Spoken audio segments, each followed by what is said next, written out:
Bhiwadi phase 3 थाना police ने security guard की हत्या करने के आरोपियों को गिरफ्तार किया है। एएसपी अतुल साहू ने बताया कि गत 5 वर्ष को यूआईटी सेक्टर 2 स्थित खाली प्लॉट में युवक का शव मिला था, जिसकी पहचान यूपी के हाथरस जिला निवासी सत्यवान सिंह जाटव के रूप में हुई थी। मृतक भिवाड़ी चेतक सिक्योरिटी एजेंसी में गार्ड की नौकरी करता था। मृतक की पत्नी चंचल देवी निवासी खैरिया टप्पा पुलिस थाना हरसोली जिला हाथरस हॉल सेक्टर 17 द्वारका नई दिल्ली में अज्ञात लोगों की कही हत्या का मामला दर्ज करवाया था। मृतक के सिर में व दाएं आंख के नीचे गहरी चोट के निशान थे।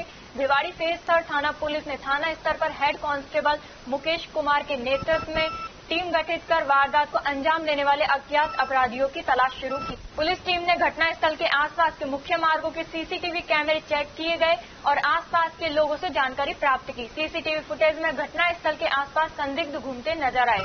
पुलिस टीम ने 3 संदिग्ध व्यक्तियों की तलाश शुरू की और मुखबिर की सूचना पर रविंद्र शर्मा निवासी इंदिरा कॉलोनी बस स्टैंड के पीछे किशनगढ़ जिला Khairthal Tijara hall sector 2 UIT Bhiwadi, Bablu Bairwa निवासी कूड़ा चैनपुर थाना नादौती जिला गंगापुर सिटी हॉल निवासी आलमपुर थाना भिवाड़ी फेज 3 व राधेश्याम निवासी बागोर थाना गढ़मोरा जिला Gangapur city hall Muniya colony Alampur को दस्तयाब कर आरोपियों ने हत्या की वारदात को अंजाम देना कबूल किया। पुलिस तीनों आरोपियों को गिरफ्तार कर उनसे पूछताछ कर रही है। शुक्रवार को एक डेड बॉडी मिली थी।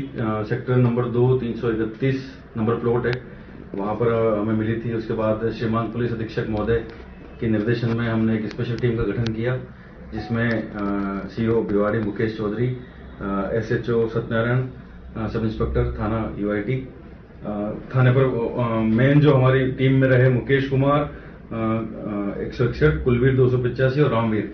इन्होंने अच्छी मेहनत करी और वहां के आसपास के पारंपरिक जो पुलिसिंग है उसको अपनाते हुए सारे सीसीटीवी कैमरास को चेक किया कि किस व्यक्ति का मूवमेंट किस तरफ जा रहा है, कौन आ रहा है।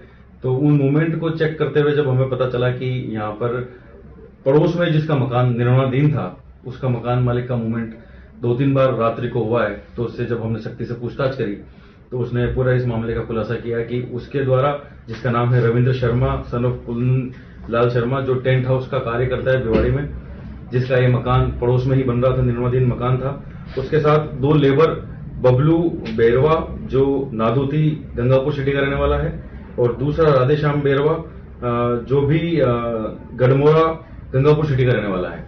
तो इन तीनों ने मिलकर उस मृतक को, जिसका नाम है सत्यवान सिंह जाटव, उसको चोर समझते हुए और उसके साथ एक बांस के लकड़ी हेल्प लेते हुए उसके सर पे वार किए। 3 से 4 वार करना, ये अभी पूछताछ में इन्होंने बताया है, स्वीकार किया है। और 3 से 4 वार करने के बाद जब वो वहां पर बेहोश हो गया तो इन्होंने उसको अपने मकान से पास वाले खाली प्लॉट में इन्होंने प्लान किया कि इसको वहां पटक देते हैं। चूंकि उस समय इनको लगा था कि ये अभी मरा नहीं है और ये बेहोश अवस्था में, चूंकि वो शराब पिया हुआ था, क्योंकि वहां पर 2 शराब के पौवे भी ये बता रहे हैं कि वो पी के वहां पर खाली पौवे थे जो इन्होंने वहां से फेंक दिए कहीं बाहर की तरफ, जो इन्वेस्टिगेशन में उनको भी जब्त करेंगे। और उसके बाद इन्होंने सुबह भी उसको चेक किया। मकान मालिक ने 5-5:30 बजे बता रहा है कि मैंने जाके एक बार चेक किया कि वो वहां से गया है कि नहीं, लेकिन वो वहां से नहीं गया था। तो ये वापस अपने तीनों अपने अपने घर जाकर सो जाते हैं। इनको ये अंदेशा होता है कि इसे बेहोश है, ये इसकी डेथ नहीं हुई। लेकिन मॉर्निंग में जब आस पड़ोसी देखते हैं कि वहां पर एक डेड बॉडी पड़ी हुई है, इस संबंध में वो थाने पर अवगत कराते हैं। थाने पर फोन आने के बाद हमारी जब टीम सर्च करती है तो वो डेड बॉडी वहां होती है। तब ये व्यक्ति भी वहां पर भीड़ में शामिल हो जाता है और पुलिस को उसके बाद भी गुमराह करता है, ये नहीं बताता कि किस तरीके को घटना हुई थी।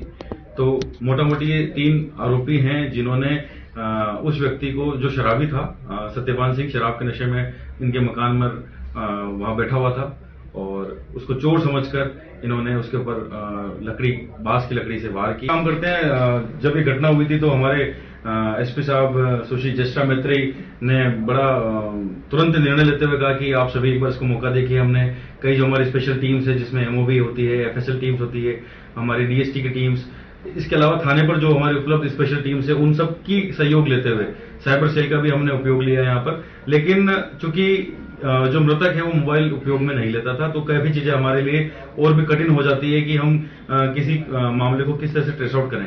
लेकिन फिर भी एसएचओ यूआईटी और डीवाईएसपी भिवाड़ी, इन्होंने काफी अच्छा कार्य इसमें किया। और पारंपरिक पुलिसिंग जिसे कहते हैं कि हमने सारे सीसीटीवी आसपास के जितने भी थे, तकरीबन 1 किलोमीटर की रेडियस में जितने भी कैमरे उपलब्ध थे, उनको हमने चेक किया, क्योंकि जहां पर ये मकान था, जहां ये डेड बॉडी मिली है, उसके पास में ही मकान मालिक का भी घर था। तो हमने वो कैमरे को भी ज्यादा अच्छे से चेक किया कि उसका मूवमेंट है या नहीं, क्योंकि उसने बताया था कि मैं तो रात को घर खाना खा के सो गया था, उसके बाद मैं कहीं गया नहीं। लेकिन उसकी मूवमेंट हमको जब पता चली कि वो मूवमेंट रात को भी कर रहा है, तब वो शक के दायरे में आया और हमने इस केस को क्रैक किया। ये तो कोर्ट का काम है, ट्रायल के दौरान कोर्ट डिसाइड करता है, क्योंकि हमारे लिए तो ये एक मर्डर का मामला है, क्योंकि इन्होंने बाद में भी हमें पुलिस को गुमराह करने की कोशिश करी। क्योंकि अगर इस तरह का मामला था तो रात्रि को पुलिस को इन्फॉर्म कर सकते थे। ये रविंद्र शर्मा जो एक पढ़ा लिखा व्यक्ति है, बताता है कि मैं 11th पास हूं, तो इतना तो एक बेसिक सा नॉलेज है कि आप अगर आपके घर में कोई चोर आ गया या आपको चोरी की इस तरह के अपराध की सूचना है या कोई संदिग्ध व्यक्ति भी आपको दिखता है, तो आप पुलिस को इन्फॉर्म करें। क्योंकि हमारी रात्रि को गश्त चलती है, कंट्रोल रूम हमारा एक्टिवेटेड रहता है, तो आप पुलिस को इन्फॉर्म कर सकते हैं और आप इस तरह के व्यक्ति को पकड़वा सकते हैं। क्योंकि इन्होंने खुद ही कानून अपने हाथ में लिया है, तो इस तरह से हमारे लिए तो ये हत्या का ही मामला। इस तरह का कोई भी संदिग्ध व्यक्ति और ऐसा कोई भी आपको मामला अगर संदिग्ध लगता है कि आस पड़ोस में या आपके घर के आसपास, तो उसको तुरंत आप पुलिस को सूचित करें, संबंधित एजेंसी को आप सूचित करें। कानून को हाथ में लेना, आवेश में आकर कोई अपराध करने से आप दूर रहें, क्योंकि हम भी जब इन मामलों को देखते हैं तो लोग आवेश में आके इस तरह का अपराध कर जाते हैं, जो कि उनका इंटेंशन मर्डर का नहीं होता, लेकिन एक गुस्से में आपसी झगड़े में। कई बार हमने ये भी देखा है कि लोग आपस में पार्किंग को लेकर विवाद करते हैं, पड़ोसी आपस में विवाद करते हैं। तो ऐसे विवादों से दूर रहें, आपस में सामंजस्यता और सौहार्द बना के रखें। आने वाले समय में चुनाव भी हैं, तो मेरे ये अपील भी रहेगी कि सभी लोग अपना अपना जो चुनाव में आचार संहिता का पालन करते हुए और अपना कार्य करें। संदिग्ध व्यक्ति या संदिग्ध ऐसी कोई घटना है, इसके संबंध में तुरंत संबंधित एजेंसी, पुलिस या पुलिस कंट्रोल रूम को तुरंत सूचित कराएं। हमारी पुलिस तुरंत उस मामले को देखेगी। हो सकता है कि आप किसी अपराध को आप टाल सकते हैं या कोई अपराध आपके हाथ से